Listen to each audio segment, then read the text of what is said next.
Bandeko, bonjour. Oh, vidéo na salle libino, et ça sans filtre. Veut dire que bon mona. Non, tu l'as vu nos vidéos et avant, et après. Botalanga bien. Bateau ba evi dorcas boloko ko bien. N'avec na banduta awa. Banduta ya makasi ya mabe awa. Ya minene. Niko na ngo se ya mapeka na ngeki mwindu makasi. Mwindu ya mwindu. Mapeko. Je crois dans notre image, beaucoup de photos et avant ma pécane même si on a une photo, on a mwindu peut-être qui mwindu ma case. Na lobaki avant naïa, na sa la publicité, ton a bien bino bateau bozo landanga. Na lobaki avant nions, il faut d'abord nga mona résultat. Si on a mon résultat, on a roya ko informer bino. Cher ami. Ba maman nanga ba papa nanga obolanda vidéo nanga oyo.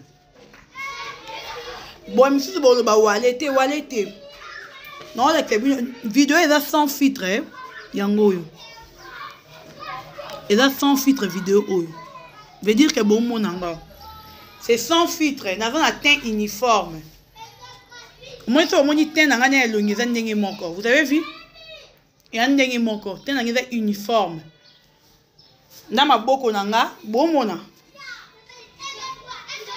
na découvrir qui ba mima ki place et pas grande sœur nanga et pas maman Gloria le poso cosmétique na kendaki na ndima kité abina non do so roboti baseball mama moto fo tenza kitoko na ndima kité maboko nanga ngo bozo mona et ani makasi oh ba so ipe ba bobenga bloc on dit so ba kentox so ba kenni nana ngote. Mangite qui cité. Voilà. Mangite qui cité. Bon, mon a bien. Tu n'as pas comme tu n'as pas. Si on a balu qui n'a bien accepté mon même couleur. Donc, et telisio awa, etiki awa, te. Yango, et veut faire la moutou couleur oyo lingi. Soki, olobi ke olingi oza la pembe makasi. Okoma pembe makasi. Olingi otika na ten oyo dorcas boloko kwa zanango. Otika na ten o boloko kwa zanango. O oza chocolat, olingi o garder chocolat na yo. Et juste éclat ni balubaka. Mais o garder ka chocolat na yo sans problème. O olingi oza na besoin o garder mwindu na yo. Et comme ra kitoko. Otika na mwindu na yo. Bato boza na nduta. Bato boza na ba tampon. Nduta tampon na bengi bino. Numéro ya boloko ko eza affiché. Parce que ada muto yé batu ba yebiye, batu ba mama de cosmétique yi ba ya na ndaku na ye ça la publicité te. Ngani muna yibisa na ba ke mukolo na rozwa résultat na mafuto yo salelinga. Na bomba secret faut na yo annoncer batu yo na ye ko annoncer bino. Na salle non na ebe na pona annoncer bino boko ma le poso lokolanga. O nga le poso ngando te la raté tena ngo yinda ka ezaka mabete. Et pas maman Gloria le poso cosmétique makambo. Boye belé numéro na ngeza affiché obenga na guido tikuna. Boye lingini makabilo côté. Yo so obenga ka nga ya memiyo, obenga ka nga ya memiyo. Bato a poto, ba maman ya poto, papa ya poto, tampo comme leurs camarades. Na la kini binu maintenant mato inanga yango yo même couleur. Bon mona, na la même couleur. Ma peka oyo. Bon mona, o ba tampo e beta yo e si la kate ndute kata yo ko tarate talanga. Lelo pe na ko mosala émission pe na eti single mais avant.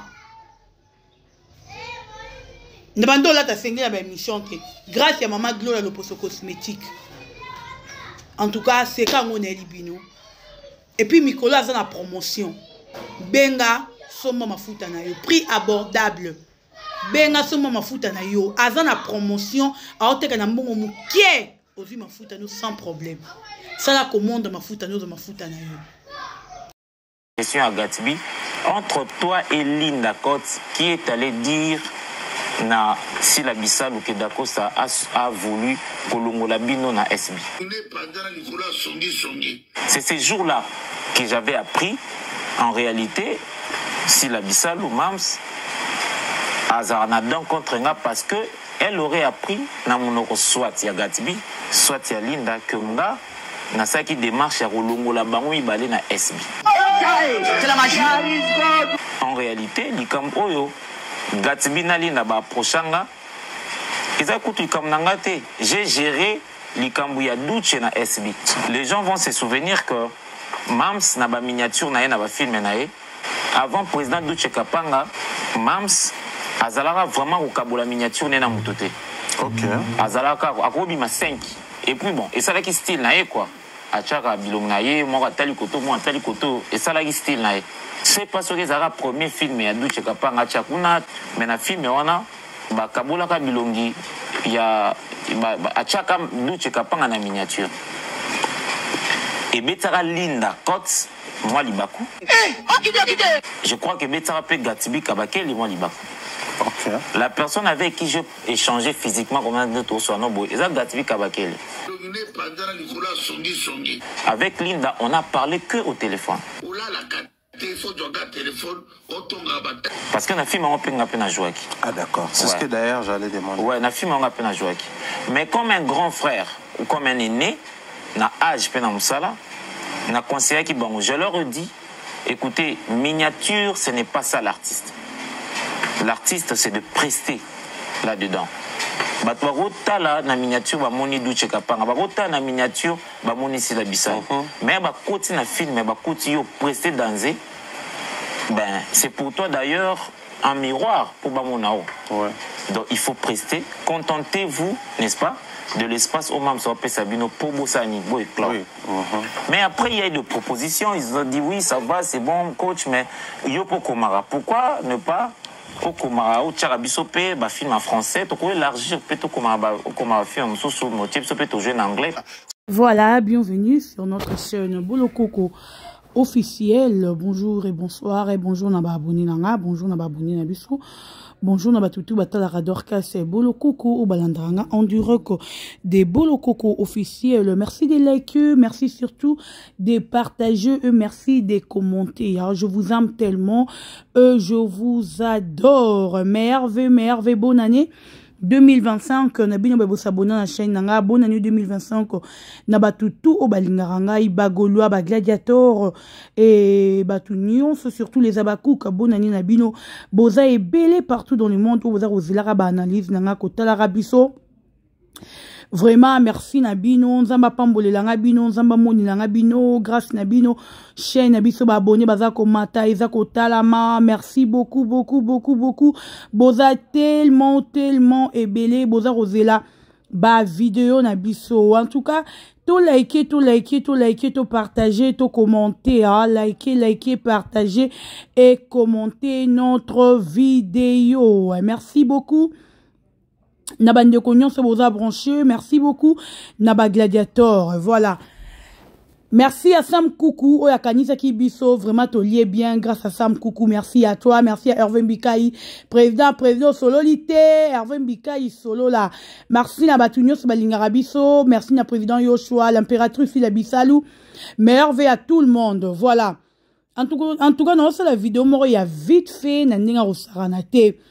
Toza rabongo na dossier ya Dacosta yango toza nango awa na dossier ya Dacosta. En tout cas makambu eza minene, cher ami, vraiment makambu eza minene.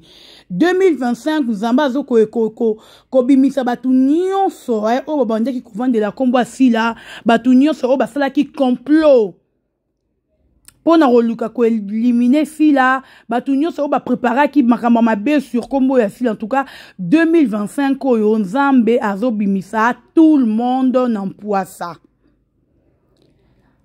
nzambe penza azo étaler batu nyonso na 2025 oyo. Cher ami, tu n'as jamais likelinga botu la vidéo moro na oti kotia ya Dacosta veut dire que bolandi ngo très bien jalousement. Vous avez suivi émission Oyo Dacosta Salaka Yango avant Bakinse quoi Basa la départ na bango na SB. Mais il y a beaucoup de gens Tolanda qui vidéo Toloba qui Dacosta traité qui Dacosta de jaloux. To traité qui Dacosta qui a le kuta. Toluka qui te comprendre nini oyo d'accord tazo linga lo banabiso. Toluka qui te comprendre. Directement tu qui ko traiter o efengela qui te traiter. Tu traiter qui d'accord méchant, tu traiter qui est le kuta, tu traiter qui na ba sorte nyonso. Or que le Messie fait qui est mission na yé. Pour nous dire eloko e fait qui est alongwana kati ya FB. Bolanda vidéo wana vraiment jalousement s'il vous plaît. Bolanda vidéo wana très jalousement.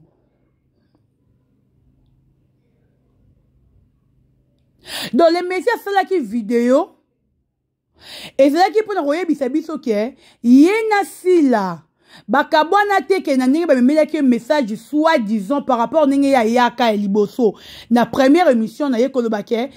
Soki avant na kanda la fille parce que fille a comparé na Ronel. Donc fille a tonga qui est pas ya mutu. Et deuxième vidéo na ye, d'accord ça qu'on comprendre. Et le que c'est qui est peut-être yena fille là-bas yo kanate. Elle a comprendre en gros nde ayaki a relater histoire wana. Parce que Abakouk loko la to comprendre raté. Tozara na problème moro biso wana pena je naté biso nyos en général cher ami Abakouk. Tielanga j'aime les kelenga. Parce que Abakouk tozana na difficulté ya comprendre. Wana ton dimango biso nyonso. Tellement que biso to comprendre raté. To ya to traiter d'Acosta ouais sengeli ya retraité. To sala que to protéger bana wana. Tout ça qui est protégé bango. To loba et sengeli ya koloba. D'accord, c'est ton traité d'accord, c'est des jaloux. Et aujourd'hui, makambu o d'accord c'est lobaki. Et salama te salamité.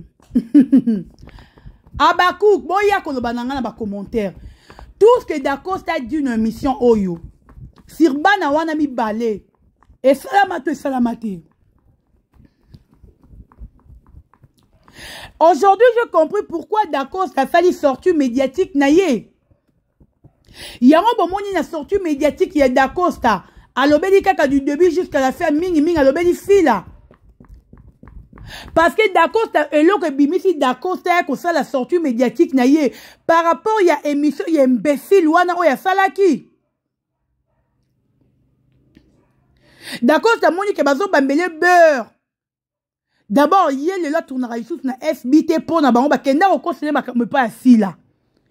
Question où bango ba composé d'Acosta. Bango ba y est pas d'Acosta qu'on se plaindre pas d'Acosta. Conseil au d'Acosta pe ça qui bango. Allez bango ba memi yango pas si là ba lambi yango ndenge mususu. Yango c'est que si là na d'Acosta ba ko ta confusion. N'habite ce bo landanga bande ko nanga. Tilanga j'aime partager. Je ne sais pas si vous comprenez là très bien.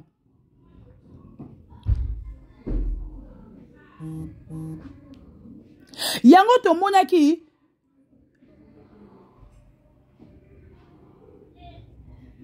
Bana wana. Erabimi mwana na erabimi ça la sortie médiatique naie. Croyant que cette sortie médiatique n'est Rosana ba retomber. Dieu merci Abakouk na ndenge to zara sage to boya occuper sortie médiatique naie.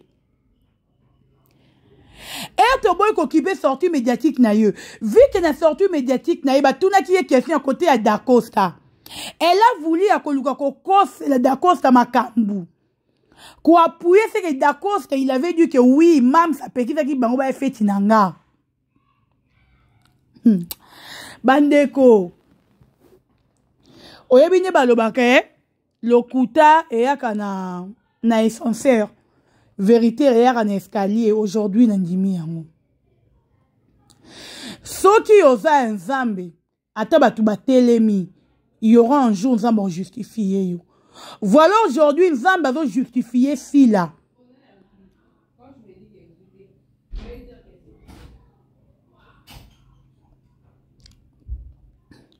Na innocente oyazali ayebaki le côté batu bavandela ki ba fait les complot. Bango baki se plaindre pas d'accord ça pona ba miniature.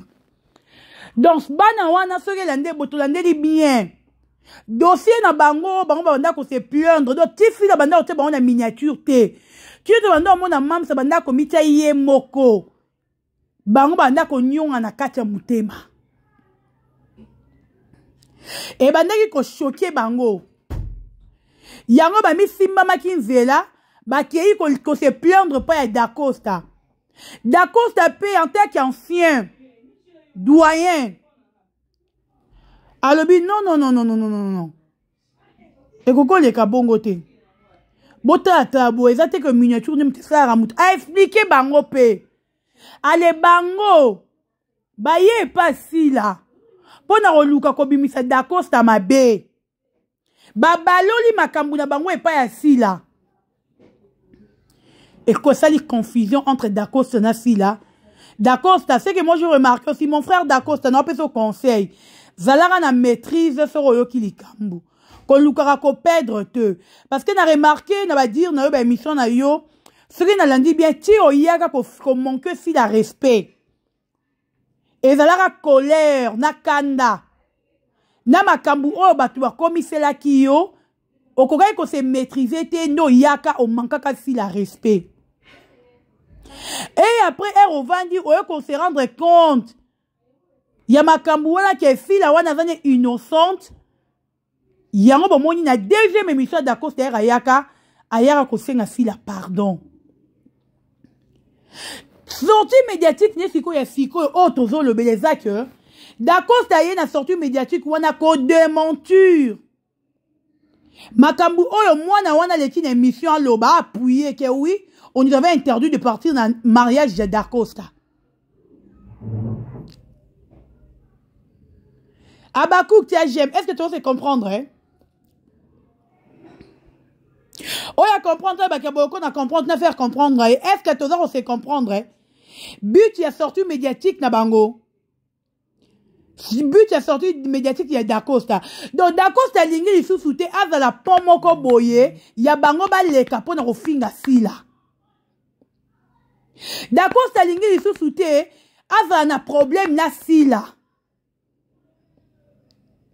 Parce que le couteau m'a bête, moi, il y a le brango, même les artistes, les comédiens, les bisso. Et ça, Babakouk, Moussous, Bazaki, Babakouk, mais Bazaki, Bafan, Dacosta. Mais vu que Dacosta y a encore sur le respect, Babakouk, moi, c'est décidé que tout le monde est bisso à faire nayo.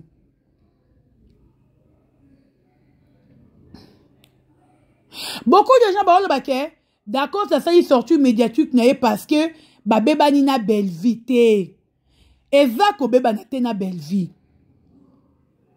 Aboyinde bêtise oyo balatisa ki ye déjà. Oya yaki avanda ki na kiti pona remonter sur la respect. Aboy siko yo bêtise wana.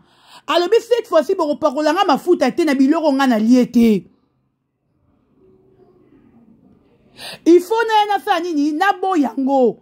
Na démentir on a lo ba ke makambu o bana wana bazolo ba nga Dacosta na yebi yango te. Yango so tu ben sortie médiatique ya Dacosta aussi 100% à Makambunaye. Il a plus parlé de Sila que de sa relation avec Bellevie. Alors ben plus si la relation na yena Sila. Donc tu peux montrer que Dacosta le babi que mam si soka bekam soka moni place rotianga na jouer zali a robenga ngana ya na jouer. Donc Dacosta donc à prendre conscience que il faut n'arranger na faire nanga. Bana moro ba ki théâtre sika baluki bakabolinga na faire nangai. Il faut na sa nini na régler ba compte wana. Na la ka faire nanga que na dossier oyo moi j'étais innocente. Abakouk 2025 na la rosenga bino to tika sentiment. Que ya mutu oyo sera zo travailler na SB ceux qui azo sala fila mabe mutu mo ra robimisa to côté la batu wana te nana ya na combien makama mwana wana na télévision na YouTube ba mwana na yo ki baba tongi fila abaku bolo ko longo l'émission oyo na minute azana mam ko ça bongo te to supprimer 2023 émission on a terminé émission 2023 au Dacosta Salaki.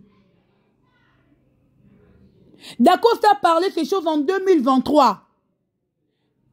Et puis en 2024, il salami. L'icône n'a pas comme au fin à Sila. Que si la torture à rabatou. SB bakangabatuka, Sila kangabatuka songi songi. Atabino moko. Cette fois-ci, tu as un sentiment, bandeko. Si vous avez un moni likambo ya kobele la kola ta sentiment que te na minute protéger à jouer na mams. Ok, ma beba na wana banda ko sale banda ka kala. Donc aujourd'hui, si d'accord, ça ne joue plus na kati FB avec qui cause na bango. Parce que bakene ko balula makambu oyo bango ba yebisa ki d'accord ça ale bango baki ba baloli makambu wana. Balobi est pas même fini que Dacosta muto lobi. Or que bango ne ba yaki ko se plaindre pas Dacosta. Ya bobo msabanzila na bino 2025 bobo msabanzila na bino. En tout cas botika kombo Sila en 2025 oyo. Sila mona moment auto komi na moment justification. Nzamba komi na moment oyo justifier Sila. Toi, on attend plus, il y a vérité. Toi, on attend le coup, tes mensonges, ton boui. Quand le coup, à l'issouté. Donc, comme plus, on attend la vérité. C'est l'ère de la vérité. C'est l'ère de la vérité. Dacosta Bimi, hein, avant fin de l'année 2024, décembre, il bimi si Dacosta. Tu aussi, ça fait en janvier, au Boromon, à Moussousa Robima. Gabriel Obangwe, bato bazo luka réconciliation na si la base belé, mais bazo rane soni pour na koya. Pourquoi? Parce que bon se rendre compte que moutouango to créer ba problème, ya zana biso likambute. A soigni sa biso ta finga bisote, mais biso mo to luka to ya to sala rancune na ye. Biso mo to luka to ya to créer un problème na ye. Bandeko, c'est le temps. En tout cas, on a un rôle barasi quoi. On a lobby dans la très belle analyse. Je crois que je serai avec Dekare Bachia de tout ça analyse lobby. Merci.